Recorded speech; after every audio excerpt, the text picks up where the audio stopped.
théorème des accroissements finis avec f défini sur un univers convexe de E égale Rn, la direction de R, différenciable sur U. Alors, quel que soit AB appartenant à U, il existe C appartenant au segment ouvert AB, tel que f de B moins f de A est égal à la différentielle de f en C, auquel on applique le vecteur B moins A. Démonstration, U est convexe, donc le segment fermé AB, à chaque fois qu'on prend AB appartenant à U, ce segment est inclus dans U. C'est ça la définition de la convexité. Or, ce segment, c'est l'ensemble des A plus T facteur de B moins A pour T appartenant à 0,1. Soit G de 0,1 vers R, qui à T associe F de A plus T B moins 1. Bon, il est dérivable sur 0,1 parce que G est égal à F rond gamma, avec F qui est différenciable par hypothèse sur U, et gamma qui est une fonction de 0,1 vers le segment AB qui est dérivable. Donc G' de t est égal à df de gamma t, gamma prime de t, mais gamma prime de t, je dérive ici par rapport à t, c'est b-1. Donc en b-1. Théorème des accroissements finis, puisqu'on a une fonction qu'on applique à G, hein, puisqu'on a une fonction de 0,1 vers R, ben G de 1 moins G de 0 est égal à G' lambda, facteur de 1 moins 0, où lambda appartient à 0,1 ouvert. Ça, on peut le faire parce que G est dérivable sur 0,1. Eh bien, ça, G de 1, ça nous fait F de B. Il suffit de regarder ici, quand je remplace T par 1. Quand je remplace T par 0, G de 0, ça nous fait F de A, qui va être donc égal à G' de lambda, c'est-à-dire df en gamma de lambda. Alors, gamma de lambda, je l'appelle C. Appliqué B moins A. Alors, ce C, comme gamma appartient à 0,1 ouvert, gamma de lambda, hein, ici si je prends t qui est entre 0, dans 0,1 ouvert, ben, j'obtiens gamma de t qui est dans AB ouvert. Donc, j'ai C qui appartient à AB ouvert. Ben, ça y est, d'où le résultat. J'ai ça avec C qui appartient à AB ouvert. Alors, on ne peut pas généraliser ce résultat à une fonction qui va de U vers R puissance P, différentiable sur U, avec, en prenant pour U un univers convexe de E, car pour chaque composante FI, on a bien ça, mais avec un CI qui est différent, qui dépend de FI. Donc les CI ne sont pas tous égaux, et donc on ne peut pas écrire, on n'est pas sûr de trouver un unique C qui vérifie ça. L'inégalité des accroissements finis, alors L, ça va marcher. F, toujours d'un univers convexe de Rn vers Rp, différentiable sur U, tel qu'il existe M positif, tel que dFA, la norme de dFA. Alors ça, c'est une application de L vers F, et donc c'est la norme sur cet espace. Hein, est inférieure ou égale à M, quel que soit A appartenant à F. Alors, norme de F de B moins F de A dans F, c'est la norme dans F, est inférieure ou égale à M, norme de B moins A, ça c'est la norme dans F. Quel que soit AB appartenant à F. Démonstration. On va toujours avec la fonction G, donc toujours la fonction vectorielle, dérivable sur 0,1, parce que G est égal à F rond gamma, et F différentiable et gamma dérivable. On a toujours cette même formule, c'est pour ça que je n'ai pas redémontré. La norme de G' de T, la norme dans F, de G' de T est inférieure ou égale à la norme de df en gamma t, d'accord, multipliée par la norme de b-a, résultat classique avec les applications linéaires. Mais voilà, la norme ici, dans L de EF, est inférieure ou égale à m. Donc j'obtiens que c'est inférieur ou égal à ça, qui est une constante. Donc maintenant, ben, je vais pouvoir appliquer le théorème des accroissements finis qu'on a vu avec les fonctions vectorielles, et dire que norme de G de 1 moins G de 0 dans F est inférieure ou égale, puisque G' là est majoré par ça, bah, à cette constante fois 1 moins 0. Et ça nous fait F de B moins F de A, qui est donc inférieur ou égal à M fois norme de B moins A dans E. Et c'est bien ce que je voulais démontrer.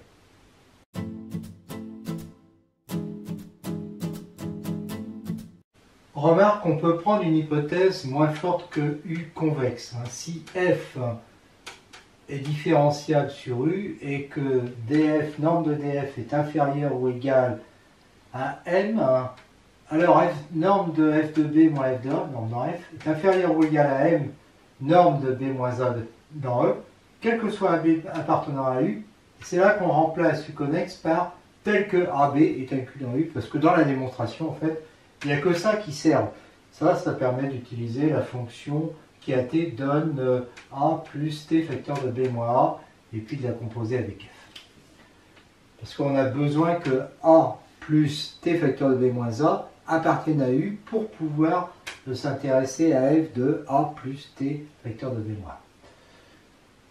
Si U est un ouvert convexe de E égale Rn, et f une fonction de U vers f égale Rp différentiable telle que sa différentielle est nulle sur U, alors f est constante sur U. En effet, df est égal au 0, alors ça c'est le 0 des applications linéaires de E vers f. Donc la norme, ça c'est la norme dans l'espace vectoriel des applications linéaires de E vers f est égale à 0, et donc on a ça d'après ce qu'on a vu avant. Et donc norme de f de b moins f de a va être égal à 0, et donc f de b va être égal à f de a, quel que soit b appartenant à U, donc f est constante. Propriété, en fait on a ça si U est un ouvert connexe de E égale Rn, et toujours les mêmes autres hypothèses, alors f est constante. En effet, s'il est connexe, eh bien deux points A et B peuvent être rejoints par une ligne polygonale, voire cours de topologie. À ce moment-là, on a A0 est égal à une ligne polygonale, c'est une suite de segments A0, le segment A0, A1, A1, A2, etc. jusqu'à AQ qui vaut B, inclus dans U, c'est-à-dire que tous les segments sont dans U. Alors, norme, j'applique ce que j'ai fait là. Je fais la même chose que là, en remplaçant B par AK plus 1 et A par AK. D'accord? Sauf que là, c'est AK plus 1 moins AK. AK plus 1 moins AK2. Et donc, de toute façon, ça ne change rien, ça fait toujours 0. F de AK plus 1 sera donc égal à F de AK, quel que soit K allant de 0 à Q moins 1. Et donc F de A sera égal à F de B, parce que F de A0 va être égal à F de AQ. Quel que soit AB appartenant à U, donc F est constant. Remarque, si F est une fonction sur un ouvert U de E égale Rn vers F constante, alors elle est différentiable et df vaut 0. En effet, f est constante, je prends A, donc ça veut dire que c'est une application qui a A appartenant à U, associe la constante K à un vecteur de f. Donc, quel que soit h appartenant à moins A plus U, f de A plus h moins f de A, va faire constante moins constante égale à 0. Et ce 0, je peux l'écrire, hein, ça c'est un 0 de f, eh bien je peux l'écrire 0 de L de EF, l'application linéaire nulle, à laquelle j'applique H, plus norme de H dans E, hein. Epsilon de H, bah évidemment, il faut prendre la fonction epsilon qui est partout nulle. Et à ce moment-là, j'ai bien ça. Et comme ça, c'est une application linéaire, et puis unicité de l'application linéaire quand elle existe, eh bien, f est différentiable en A et dfa vaut 0. C'est ce 0-là, cette application linéaire. Quel que soit appartenant à U. Hein, parce que ça, c'est df en A. Bah, puisque c'est quel que soit appartenant à U, df est égal à 0. Puis un oubli, que j'aurais dû mettre il y a longtemps et je ne vais pas refaire. Si f et g définis sur l'ouvert U de E égale Rn à valeur dans f égale Rp de classe C1 et lambda mu appartenant à R, alors lambda f plus mu g est de classe C1.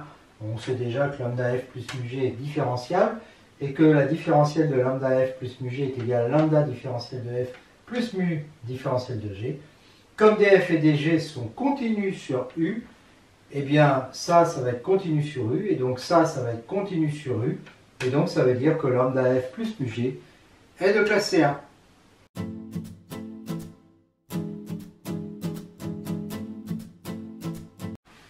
Fonction de classe C2, f définie sur l'ouvert U de E égale Rn à direction de f égale Rp. On dit que f est de classe C2 sur U si f est de classe C1 et que les dérivées partielles premières d de df sont de classe C1. par récurrence sur n appartenant à une étoile, on dit que f est de classe Cn sur U si f est de classe C1 et que ses dérivées partielles premières sont de classe Cn-1.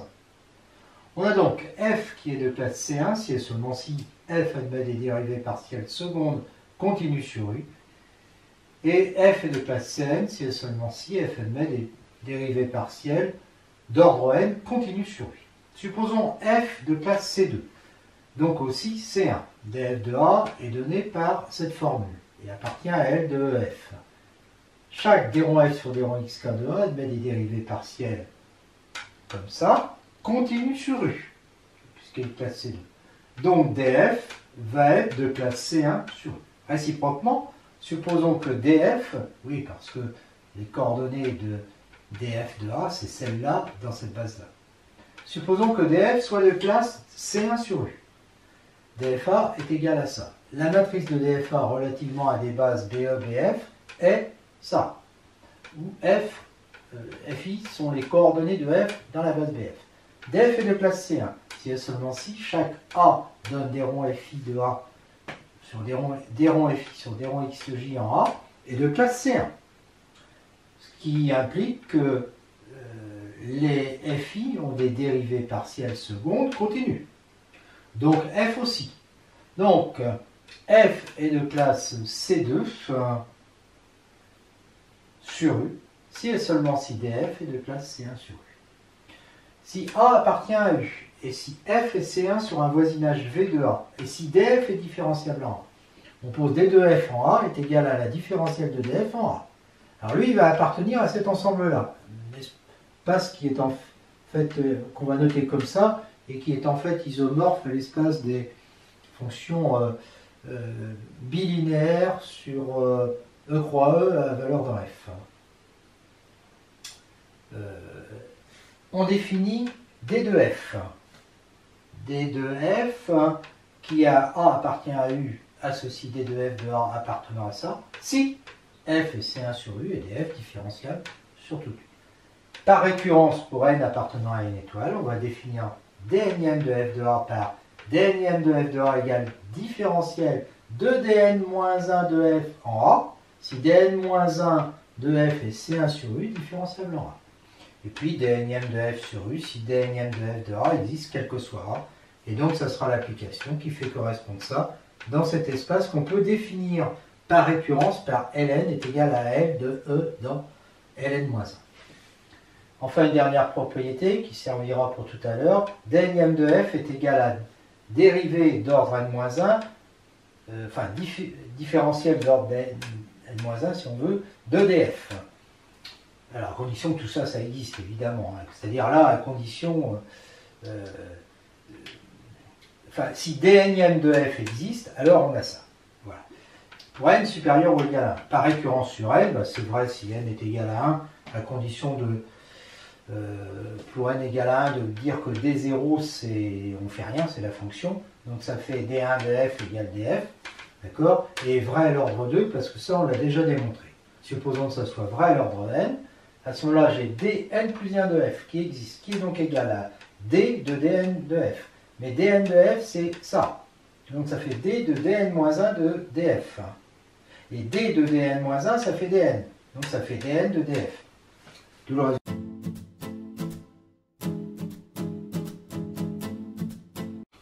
Propriété fg de fonction de l'ouvert U de E égale Rn vers f égale R, A appartenant à U, P égale le produit fg qui à x appartenant à U associe le produit des deux nombres réels f de x et de x. Fg différenciable en A implique P est différentiable en A, et dp de A est égal à f de A dg de A plus g de A df de A, ce qui veut dire que à h appartenant à E, on associe f de A dg de A en h plus g de A df de A en h. Ça, df de A et dg de A, c'est des applications linéaires de E vers R. D'accord ? Donc là, on a bien des réels hein, qu'on multiplie. Si fg sont différenciables sur U, bah alors P est différenciable sur U, et on a ça, c'est évident. Il y a juste la première partie à démontrer, donc j'écris que les fonctions sont différenciables, et puis ensuite je multiplie. Et en multipliant, je vais avoir du f de A, g de A, c'est-à-dire P de A, f de A, dg de A plus df de A en H, g de A, c'est-à-dire L de H, qui est linéaire en H. Et puis j'ai tout le reste. Alors dans le reste, partout il y a des normes de H en facteur. C'est pour ça que je peux écrire norme de H, bêta de H, sauf en un endroit, c'est quand je le fais df de A de H fois dg de A de H. Donc là, je suis obligé de mettre ça. Alors justement, on va s'intéresser à ce terme. On considère la norme de df de A, puisque c'est une application linéaire, la norme de dg de B, et on a donc ça, qui est égal à ça, évidemment, et ça, c'est inférieur ou égal à A norme de H, fois B norme de H, c'est la norme divisée par norme de H, donc ça fait AB norme de H, ça tend vers 0, donc ce terme-là tend vers 0 quand H tend vers 0. Bon, df de A est linéaire, donc quand H tend vers 0, ça tend vers 0, ça aussi. Ça tend vers 0. Ça tend vers 0. Ça tend vers 0. Ça aussi. Bref, tout tend vers 0. Et donc, on a limite de bêta de H qui est égale à 0, c'est-à-dire à bêta de 0 quand H tend vers 0. Et comme L est linéaire, on en déduit que dp de A existe, c'est-à-dire P différentiable en A, et que sa différentielle, c'est L. D'où le résultat. Remarque, si F et G sont Cn, alors P égale Fg est Cn sur U. Démonstration pour n égale 0, il suffit de dire que x appartenant à U donne. Si c'est 0, ça veut dire continu. Donc x donne f de x, g de x est continu. Et xy donne R2, appartenant à R2 donne xy est continu. Donc par composition, x donne f de x, g de x est continu.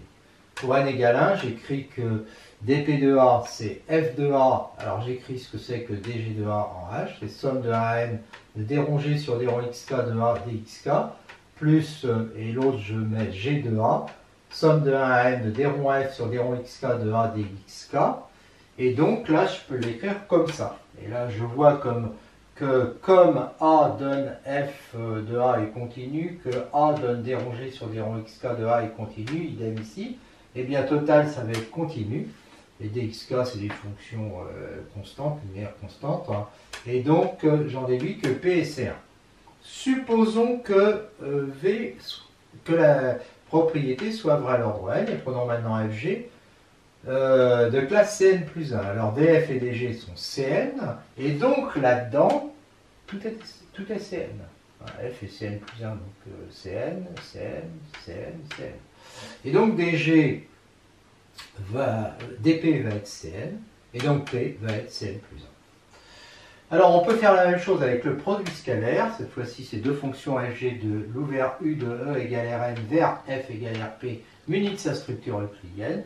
On pose P égale produit scalaire des fonctions f et g, qui à x associe produit scalaire des vecteurs f de x, g de x de f. Alors fg différentiable en A appartenant à U implique P est différentiable en A, et dp de A en H est égal à ça. En fait, c'est la même formule que ça, sauf que je remplace le produit par le produit scalaire. Et si fg sont différenciables sur U, alors P aussi.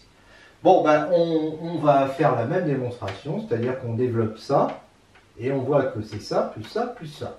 Avec L de H qui est égal à df de A en H, G de A, plus, produit scalaire, hein, f de A, dg de A en H, et ça c'est bien linéaire en H grâce à la bilinéarité du produit scalaire. Et bêta de H, c'est la même formule, hein, avec le gros truc ici, parce que partout il y avait des normes. Alors, partout il y a des normes, hein, donc quand je fais le produit scalaire de ces trucs-là, partout il y a des normes qui sortent. Produit scalaire de FA, norme de H, alpha de H, je sors, si vous voulez, le norme de H, d'accord, hein, partout où je peux, je sors le norme de H. Et donc je trouve que le bêta de H, il est égal à ça. Voilà. Alors, il faut refaire la même chose avec celui-là, que j'appelle U de H. Et cette fois-ci, je dis que valeur absolue de U de H, hein, puisque c'est un réel, eh bien, c'est inférieur ou égal, hein, la valeur absolue du produit scalaire, c'est inférieur ou égal, Schwartz à la norme de dfa de H, hein, multiplié par la norme de dga de H, c'est des normes dans F. Hein. Mais là, j'applique cette formule-là, Et donc ça va être inférieur à A norme de H dans E, fois B norme de H dans E, divisé par norme de H dans E, ça fait AB norme de H, ça tend vers 0. Et donc comme tout à l'heure, et pour les mêmes raisons, en utilisant quand même le fait que le produit scalaire est continu, donc par exemple ici, alpha de H va tendre vers 0, ben le produit scalaire va tendre vers 0. Ici, ça tend vers 0, ça aussi, le produit scalaire tend vers 0, ça c'est déjà fait. Là, ça tend vers 0, donc le produit scalaire tend vers 0. Ici, les deux tendent vers 0, le produit scalaire tend vers 0. Les deux tendent vers 0, pareil. Donc, bêta de H tend vers 0 quand H tend vers 0 de E. Et donc, comme grand L était différentiel, était linéaire, eh bien P est différentiable et dP est égal à L. Voilà. Et puis, ça s'ensuit automatiquement. Fg, deux fonctions de l'ouvert U de E égale Rn vers F.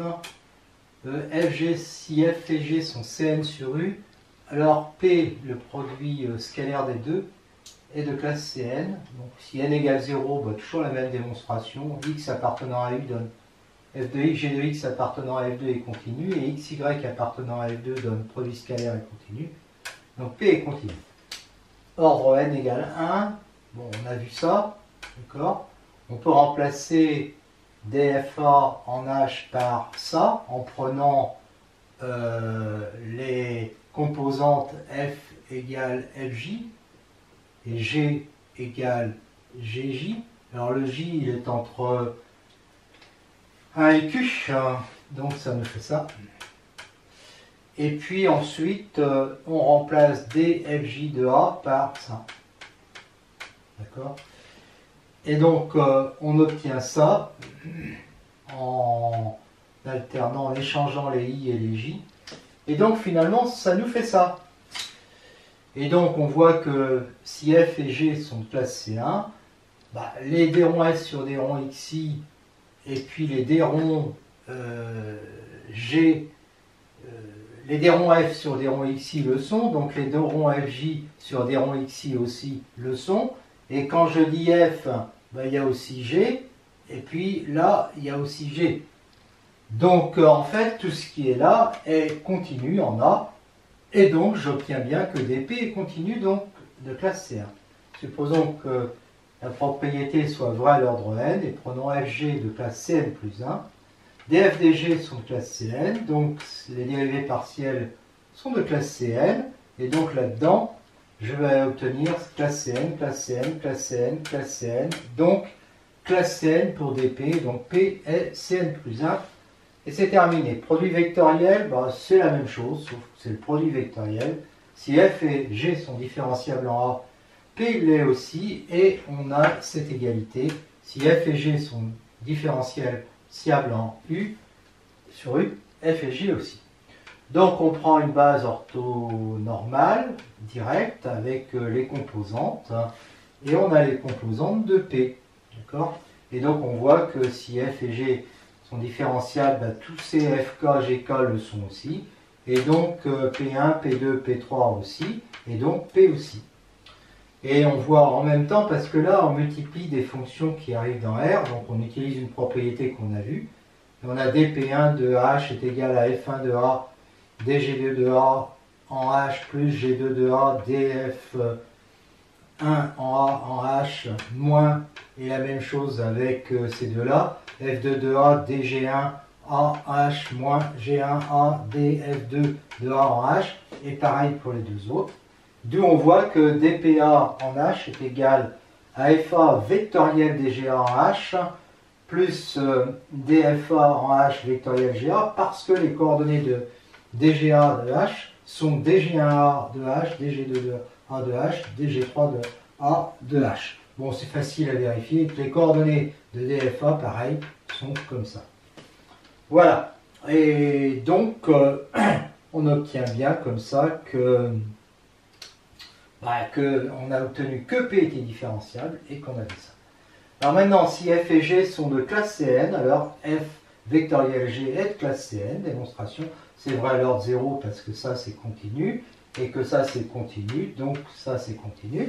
Si on, à l'ordre 1, on va dire que dPA est égal à ça, d'accord,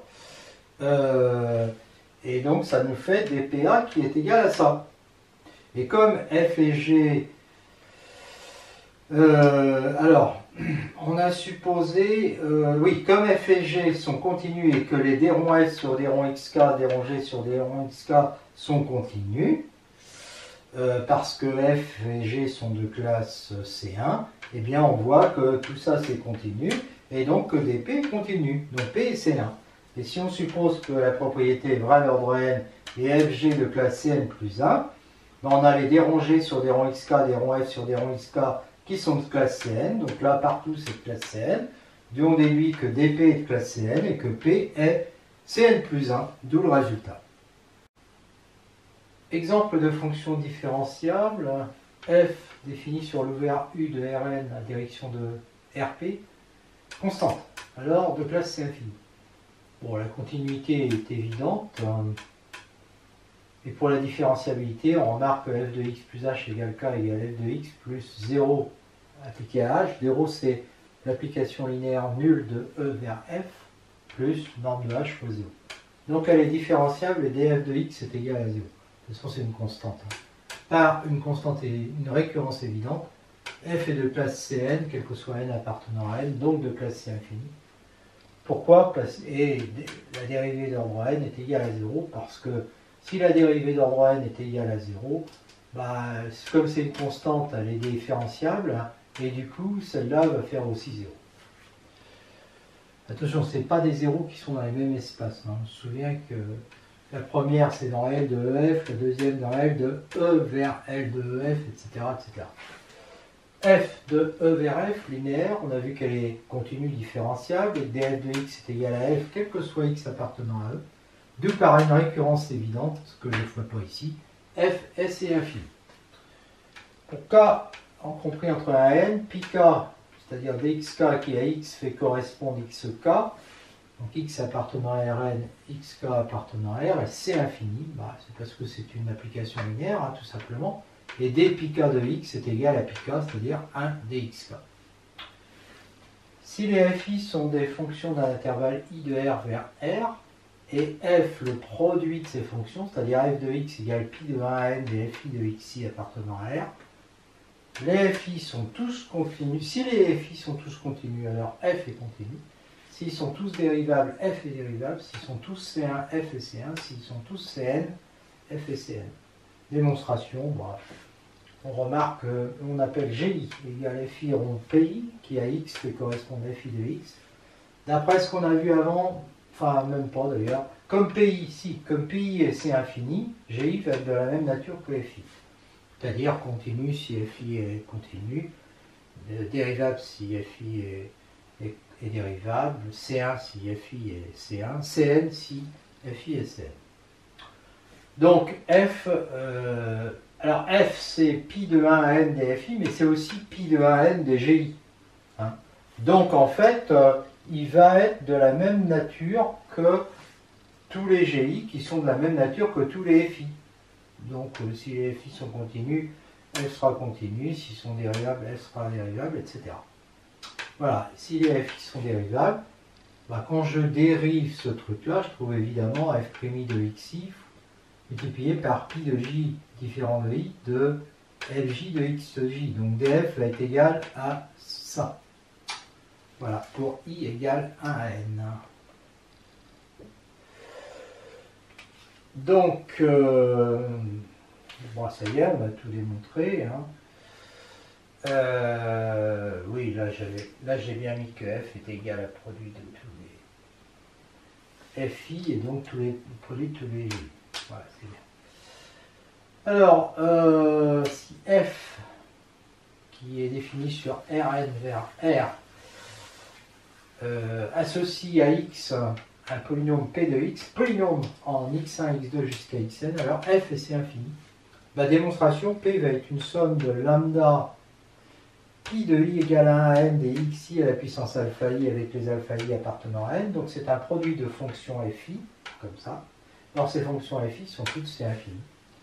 Donc f, donc cette partie-là va être c infini, multipliée par lambda, ça reste c infini. Et quand on fait la somme, somme finie de fonctions C infini, on obtient bien une fonction C infini.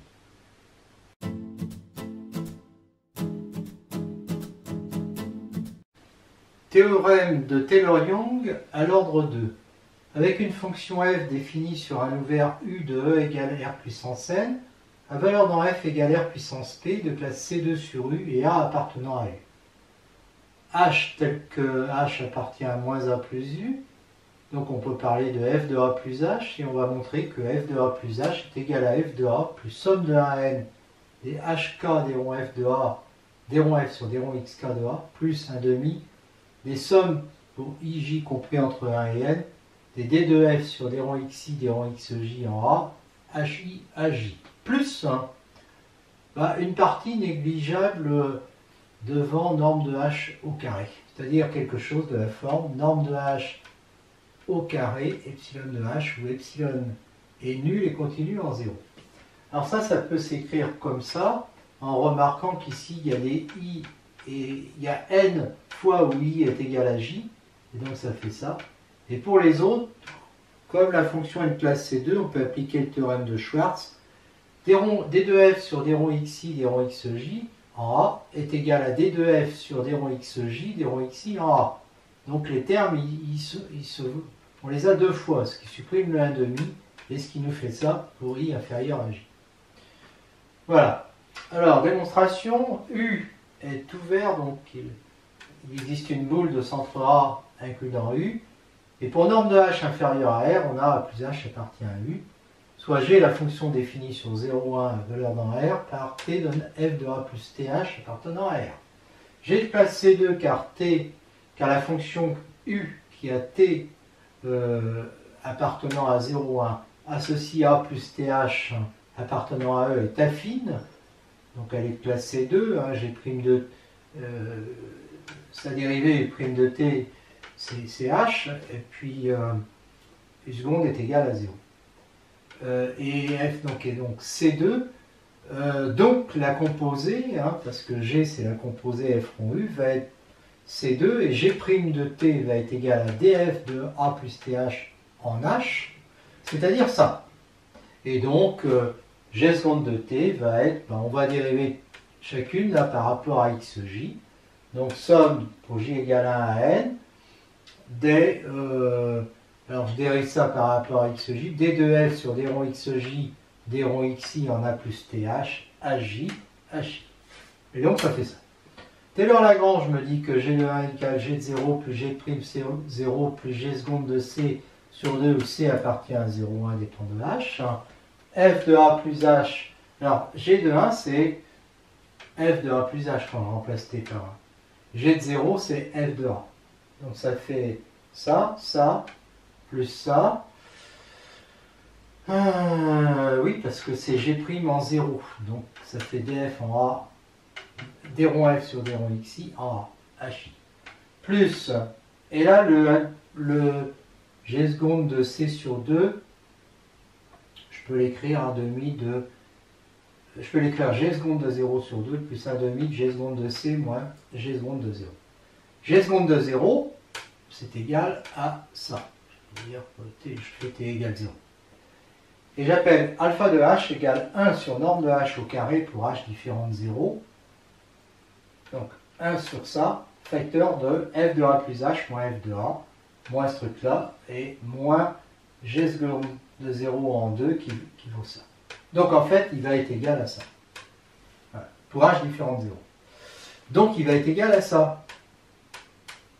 Mais les d de f sur d rond xj, d rond xi sont continus en A. Voilà. Donc quel que soit epsilon positif, il existe nu ij inférieur à... Alors inférieur à R, parce qu'on veut ça dès le départ. On le choisit donc inférieur à R. Tel que pour norme de K inférieur à nu ij, on a ça. D'accord? Et je le choisis inférieur à epsilon sur n2 parce qu'on va voir, parce qu'il y a n2 termes de cette forme-là. Soit nu le plus petit des nij, donc des n2 nij. Pour norme de h inférieure à nu, je vais avoir norme de ch inférieure à nu, puisque norme de ch c'est valeur absolue de c de norme de h. et que valeur absolue est inférieure à 1. Donc inférieur à norme de h qui est inférieure à r, c'est bon. Donc ça va être inférieur à epsilon sur n2. Et donc la valeur absolue de alpha h va être inférieure ou égale à 1 sur 2 normes de h au carré, mais il y a n2 termes, donc fois n2. Et chacun des termes est inférieur à epsilon sur n2, et il y a fois la valeur absolue de hi aj. La valeur absolue de hi est inférieure ou égale à la norme de h, et celle de aj aussi. Donc ça me fait ça, parce que j'ai pris la norme du sup pour la norme sur e. Donc c'est inférieur à epsilon. Donc quel que soit epsilon positif, il existe nu positif tel que norme de h dans E, inférieur à nu applique valeur absolue de alpha h inférieure à epsilon. Donc alpha de h est égal à 0 quand h tend vers 0. Et je pose alpha de 0 égale 0 pour que alpha soit epsilon. Alors à la place de epsilon, là, c'est-à-dire que j'ai alpha, mais bon, c'est pas très très grave. Extrémum local. F de U inclus dans E, ouvert, égale Rn vers F, toujours égal à R. Alors, on dit que F admet le maximum local en A appartenant à U s'il existe une boule de centroide de rayon R sur laquelle f de x est toujours inférieur ou égal à f de A. Un minimum local si, la même chose, mais avec f de x supérieur ou égal à f de A. Si f est différenciable en A et si f a un extrémum local en A, alors df de A est égal à 0. Démonstration, par exemple, supposons que ça soit un maximum local. J'ai donc ça sur B à R, et je prends x appartient à E, norme de x inférieure à R, et phi défini sur moins 1 par f par phi de t est égal à f de A plus tx. Alors, c'est pas f de A plus tx qui appartient à B à R, mais c'est A plus tx, bien sûr, qui appartient à B à R. Voilà, et parce que la valeur absolue t est inférieure à 1. Donc, phi de 0 est égal à f de A, et puis d'autre part, phi de t, qui est f de A plus tx, c'est inférieur ou égal à f de A, puisque A plus tx appartient à la boule. D'accord? Donc, phi atteint son maximum en 0, et donc phi' de 0 est égal à 0, mais phi' de t est égal à df de A plus tx en x, j'ai déjà fait ça tout à l'heure, c'était df de A plus th en h. Et donc, quand je prends pour t égale 0, ça me donne df de A en x est égal à 0, quel que soit x, vérifiant norme de x inférieure à r. Donc, si je prends, donc j'aurai df de A, je remplace x par le vecteur r sur 2, x sur norme de x, dont la norme est égale à r sur 2, donc inférieure à r, et bien je vais donc avoir cette dérivée qui est égale à 0, quel que soit x appartenant à E. Et comme dfa est linéaire, je peux sortir r et la norme de x. D'accord? Et je vais avoir dfa de x qui est égal à 0, alors quel que soit, là c'était x appartenant à E moins 0, donc là c'est E moins 0, mais en fait, comme c'est linéaire, c'est vrai aussi en 0, donc j'ai df de A de x qui est égal à 0, quel que soit x appartenant à E, donc df de A est égal à 0, et c'est bien ce que je voulais démontrer.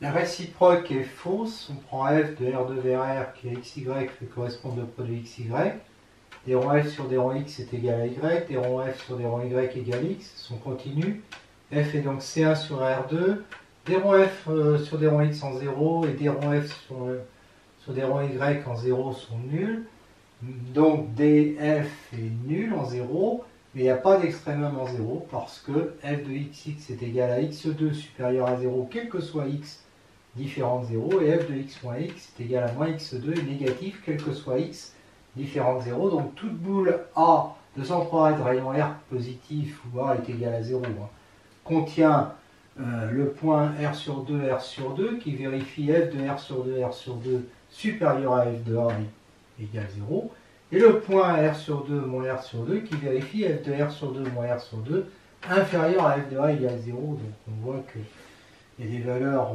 inférieures et des valeurs supérieures. Donc il n'y a pas d'extrémum en 0. Soit f de l'ouvert U de E égale Rn vers R de classe C2 appartenant à U, on dit que Q est un point critique de f si que Q A un point critique de f si dfa est égal à 0, et on dit que Q est un point non dégénéré de f si la forme quadratique, donc la forme quadratique Q, on dit que A est un point non dégénéré de f si la forme quadratique Q de h, qui est égale à ça, est non dégénérée. Et on va démontrer que si f a un minimum local en A, alors Q est positive, et que si A est un point critique et que Q est une forme définie positive, alors F a un minimum local en A. Première chose, supposons qu'il y a un minimum local en A. Donc il existe une boule de centre A de rayon R inclus dans U, ça c'est parce que U est ouvert, sur lequel f de x est toujours supérieur ou égal à f de A, ça c'est le minimum local. Minimum local implique dfa égale 0, ça c'est déjà été démontré.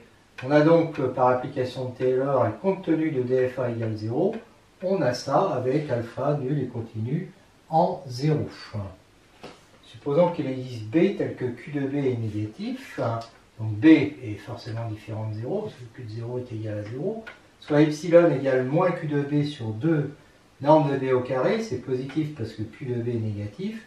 Il existe, alors maintenant j'utilise le fait que la limite de alpha est égale à 0, donc il existe nu positif tel que, et nu, je peux choisir nu inférieur à R, tel que norme de H inférieure à nu implique alpha de H en valeur absolue soit inférieur à epsilon. Alors, à ce moment-là, on va avoir G de H qui va être inférieur strictement à norme de H au carré plus fois epsilon pour H différent de 0, bien sûr. Alors, soit lambda appartenant à R, vérifions ça, et C égale lambda B. Alors, norme de C est égale à valeur absolue de lambda, norme de B, en fait c'est lambda B puisque lambda est positif, inférieur à nu, donc, et G de C, donc inférieur à epsilon C2 parce que oui, on est sûr que C est différent de 0, vu que lambda est différent de 0 et que B est différent de 0. Donc, on a bien ça. Donc, f de A plus C est inférieur à f de A plus Q de C sur 2 plus epsilon, norme de C au carré. Norme de C au carré, c'est lambda 2, norme de B carré, et Q de C est égal à lambda 2, Q de B. Donc, f de A plus C est inférieur à f de A plus Q de C, dont je le remplace par Q de B, lambda 2 Q de B sur 2, plus epsilon lambda 2 B2. D'accord? Mais comme epsilon est égal à moins Q de B sur 2 B2, ça va faire 0, et j'ai f de A plus C qui est inférieur strictement à f de A. C'est une contradiction avec le fait que f de A est un minimum local. Donc ça veut dire qu'on a mal supposé, et donc Q de B est toujours positif, et donc Q est une forme positive. Voilà. Petit 2, maintenant, on suppose qu'on a un point critique, on considère S la sphère de rayon 1. C'est un compact de A parce que fermé borné dans un espace de dimension finie. Donc l'application Q qui a X fait correspondre Q de X, qui est parfaitement continu, a atteint son minimum M sur S. Quel que soit X appartenant à S, on a ça. M est différent de 0, sinon il existerait X appartenant à S parce que la borne est atteinte, le minimum, tel que Q de X égale 0.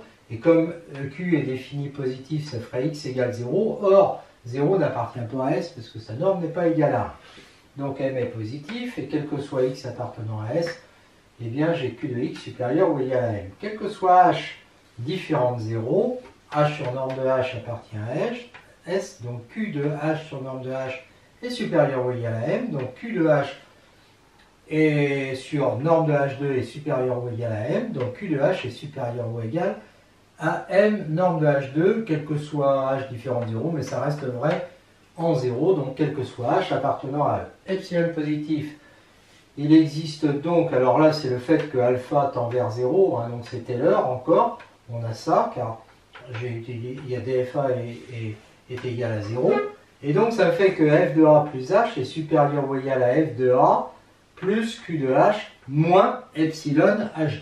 Bon, ça c'est supérieur ou égal à f de A.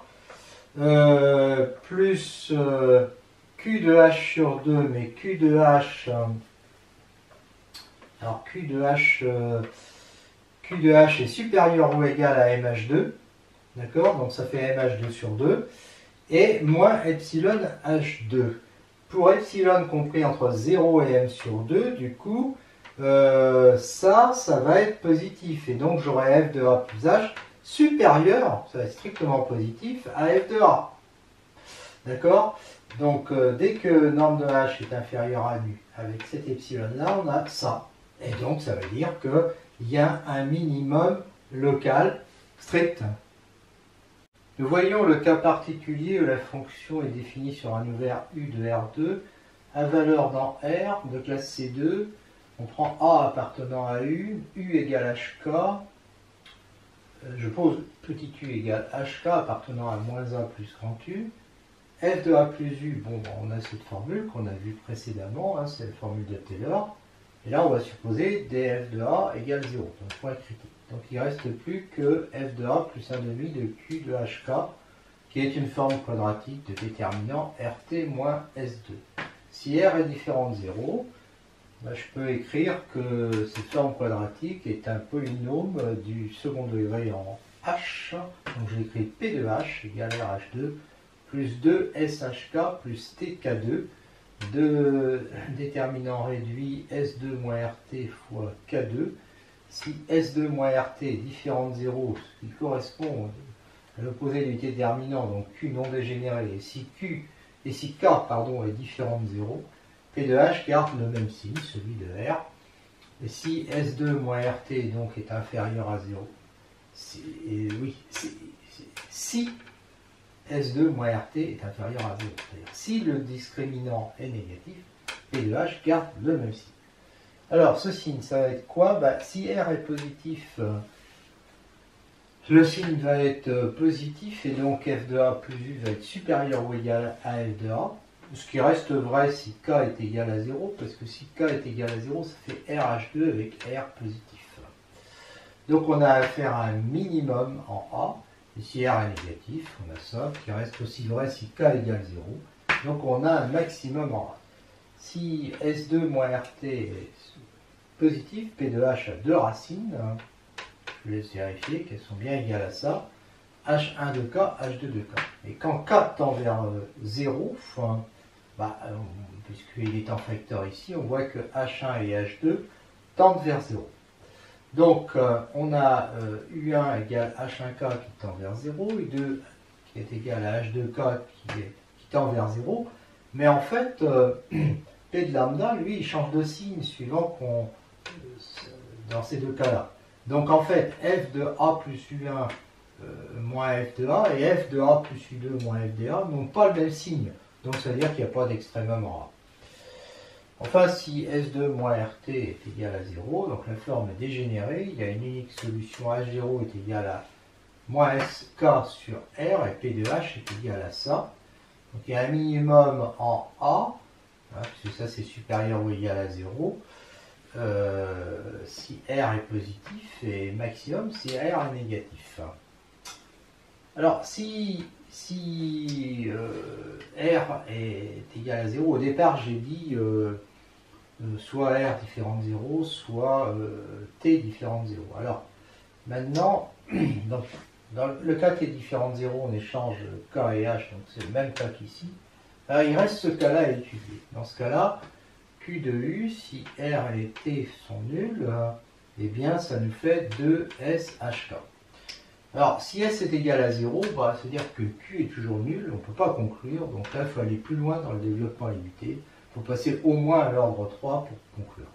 Si S est différent de 0, oui, c'est ça, si S est égal à 0. Si S est différent de 0, Q de U ne garde pas le même signe, parce que ça va dépendre de H et K. Par exemple, quand U égale HK ne garde pas le même signe au voisinage de 0. Par exemple, Q de HH et Q de H moins H, pour HH ça fait 2SH au carré, et pour celui-là ça fait moins 2SH au carré, ils n'ont pas le même signe, donc il n'y aura pas d'extrémum. un exemple pour conclure ce chapitre. Avec une fonction définie sur R2 par f de x égale tout ça. Donc, comme c'est un polynôme en x, y, c'est c infini. Les dérivées premières, et on recherche un point critique, donc ça égale à 0, puis ça égale à 0. Par soustraction, x au cube plus y au cube égale 0, qui me donne y égale moins x. Et donc quand je remplace ici, y égale moins x me donne 4x au cube moins 16x égale 0, ce qui fait x vecteur de x moins 2 vecteur de x plus 2 égale 0. Et donc on trouve 3 points critiques en 0, 0, 2, moins 2 et moins 2, 2. Alors on sait que dans ce cas-là, f de a plus h est égal à f de a plus f de a en h qui est nul, donc plus 1 demi de qa en hk plus quelque chose de négligeable. Alors ce qa il est déterminé par r égale d de f sur d de x2 en xy, je fais ça, t égale d de f sur d de y2 en xy, d de f sur d rond y d rond x qui est égal à pi, qui est égal évidemment à d de f sur d rond x d rond y par le théorème de Schwartz. D'accord? Et donc en fait le Q de A ici ça va être RH2 plus S, 2S HQ plus 2S HQ, j'ai dit 2S HK pardon, plus TK2. Voilà. Alors justement, j'étudie en A égale 0, 0, donc Q de A est égal à ça. Et donc ici en 0, 0, ben, ça me fait moins 8 les valeurs, moins 8 et puis 8, donc moins 8, 16 et moins 8. Donc j'obtiens ça, qui est négatif, et donc ça me dit que f de A, alors f de A lui il vaut 0, f de A plus h égale f de A moins ça, plus une partie négligeable, donc j'ai un maximum local qui est égal à 0 en A égale 0. En A égale 2 moins 2, alors je refais le calcul en remplaçant x par 2, y par moins 2, je trouve ces valeurs-là. QR de HK est donc égal à ça, ce qui fait ça, avec un delta qui est négatif, donc c'est toujours strictement positif, donc j'ai un minimum local qui est égal à f de A égale, alors f de A, bah, quand je remplace 2 et x par 2 et y par moins 2, je trouve moins 32, d'accord? Et puis c'est la même chose en fait en moins de 2, et d'ailleurs les valeurs sont exactement les mêmes, donc je trouve exactement la même chose avec un minimum local égal à moins 32 en moins